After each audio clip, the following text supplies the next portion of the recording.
and I work like a dog, day and night, living off of coffee from a pot none of you want to touch! The woman simply poured herself a cup of coffee at work, and it drew looks of disgust from her coworkers. When she came in the next day, she noticed a separate coffee pot placed beside it, with a label on it. And since she was the only black woman in the office, it was clearly meant for her. But Catherine had long grown used to this.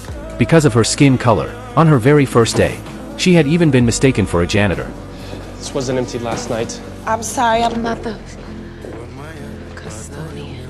Everyone looked at her differently, simply because there had never been a person of color there. While working, a coworker deliberately blacked out key data in a file and tossed it onto Catherine's desk. My number's spot on. I will double check them, sir, no problem. Catherine picked up the file and realized the important data had been completely covered, making it impossible to verify. The coworker told her that information was classified, and she did not have clearance. But this did not stop Catherine. She held the paper up to the light and saw the hidden data through it.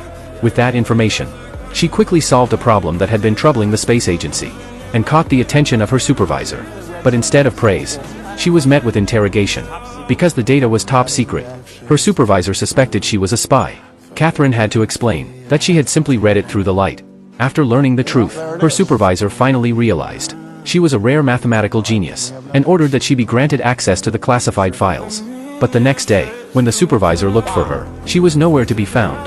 At that very moment, Catherine was running through the rain in a panic. She had to run half a mile just to use the restroom. And by the time she got there, the heavy rain had already soaked her completely. The reason she had to do this was because in that building full of white people, there was not a single restroom she was allowed to use. May I ask where the ladies' room is? Sorry, I have no idea where your bathroom is. Yes, sir. With no other choice, Catherine carried her files every day, running to the only restroom for people of color half a mile away, while still working through her tasks, then rushing back to the space agency. By the time she returned to her desk, new files were already waiting, so she had to work non-stop until the very end. When she finally brought the completed work to her supervisor, he did not even look at it, and tossed it straight into the trash. Because the data at the agency was constantly changing, and by the time she finished, it was already outdated. Soon the supervisor noticed that Catherine kept disappearing, which made him angry, and he demanded to know where she kept going. Catherine told him she had just been going to the restroom. The bathroom. The damn bathroom. For 40 minutes a day? What are you doing there? You're T-minus zero here. I put a lot of faith in you.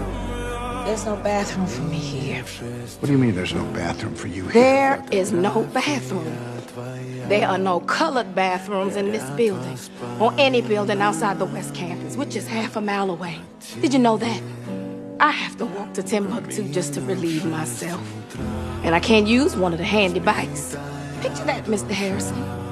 My uniform, skirt below my knees, my heels, and a simple string of pearls. Well, I don't own pearls. Lord knows you don't pay colors enough to afford pearls. And I work like a dog, day and night, living off of coffee from a pot none of you want to touch! Excuse me if I have to go to the restroom a few times a day. Hearing this, the supervisor walked straight over to the coffee pot, and in front of everyone, tore off the label. The next morning, when Catherine arrived at the agency, she saw a crowd gathered around the restroom, and her supervisor was removing the sign from the door. No more colored restrooms. No more white restrooms. Just plain old toilets. Go wherever you damn well please. Preferably closer to your desk. Here at NASA, we all pee the same color.